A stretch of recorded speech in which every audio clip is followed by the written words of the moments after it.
Welcome to construct now दोस्तों, ये हमारी 100 गज की साइट इन गौड़ यमुना सिटी ग्रेटर नोएडा। तो आज आपको व्लॉग में दिखाएंगे इलेक्ट्रिकल वायरिंग का काम, पूरा प्रोसेस। लेकिन उससे पहले आपको दिखाते हैं कि हमने प्लम्बिंग के काम में जो सुधार किए। दोस्तों, क्वालिटी कॉम्प्रोमाइज़ नहीं करते हैं हम, और कस्टमर्स का भरोसा भी ज़रूरी है।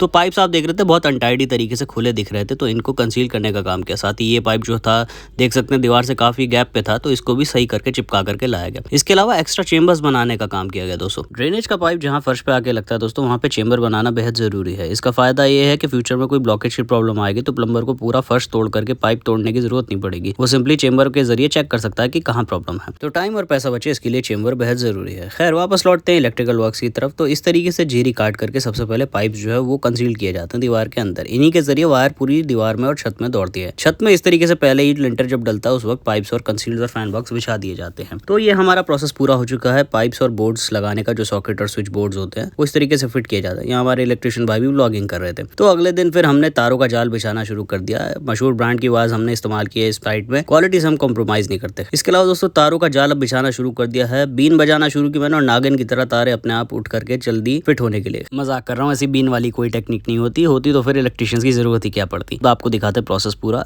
सबसे पहले एक स्टील वायर डाली जाती है एक छोर पर, और उसे दूसरे छोर से निकाला जाता है, और फिर उसी छोर में जहाँ से वो वायर निकल के आई है इस तरीके से टेपिंग की जाती है। वायर्स का जो सेट बनाते हैं हम, वो उसको अच्छे से टेप किया जाता है ताकि तार कहीं बीच में टूट के अटक ना जाए छत में, और फिर दूसरी साइड से वापस उस तार को इस तरीके से निकाल लिया जाता है। तो ये पूरा प्रोसेस होता है वायरिंग का। यही प्रोसेस रिपीट किया जाता है अलग अलग जगह पे, जहाँ पे पाइप्स दिए जाते हैं, बोर्ड्स दिए जाते हैं और तमाम चीजें होती हैं। तो ये प्रोसेस काफी टाइम तक चलता रहा। अच्छा, अब आप कंफ्यूज हो रहे होंगे कि यार इतनी सारी तारें ये किस चीज की होती है, क्या क्या होती हैं। तो चलिए अब आपको तारों के बारे में भी बताते हैं। तारों की जो हैवीनेस होती है वो उस पर डिपेंड करता है कि वो किस काम में ली जाएंगी। मिसाल के तौर पर जो मेन पोल से सप्लाई लाइन जो आती है उसमें मिनिमम 6 mm की तार होनी चाहिए। उससे ऊपर भी जा सकते हैं, लेकिन 6 mm की वायर सफिशिएंट होती है मेन पोल से कनेक्ट करने के लिए। तो ये जो मेन सप्लाई वायर्स होती है, एक इसमें रेड कलर की होती है जिसे फेस कहते हैं, और एक ब्लैक कलर की होती है जिसे न्यूट्रल कहते हैं। इसके बाद आती है अर्थिंग की वायर, जो भी बहुत जरूरी होता है, वो ग्रीन कलर की होती है आमतौर पर। इसके अलावा जो अदर वायर्स होती है दोस्तों, वो 1 mm से लेकर के 4 mm तक की होती है। तो 1 mm की वायर आप ऐसे मान लीजिए कि ट्यूबलाइट, बल्ब, फैन जो है वो चलाने में काम आती है। उससे हैवी में 2.5 mm की वायर जो है वो थोड़े हैवी अप्लायंसेस जैसे आयरन वगैरह या अवन वगैरह वो चलाने में काम आती है। और इसी तरीके से 4 mm तक की वायर जो है वो एयर कंडीशन, गीजर, फ्रिज, जो हैवी अप्लायंसेस हो गए वो चलाने में काम होती है। वायरिंग के प्रोसेस का पूरा वीडियो जो लॉन्ग फॉर्मेट वाला है वो आप हमारे यूट्यूब चैनल पे भी देख सकते हैं। इसके अलावा कंस्ट्रक्शन एक्टिविटीज़ के लिए कांटेक्ट कर सकते हैं इस दिए गए नंबर पे। सब्सक्राइब कीजिए हमारा यूट्यूब चैनल और फॉलो करें इंस्टाग्राम और फेसबुक पे। Thanks for watching this vlog.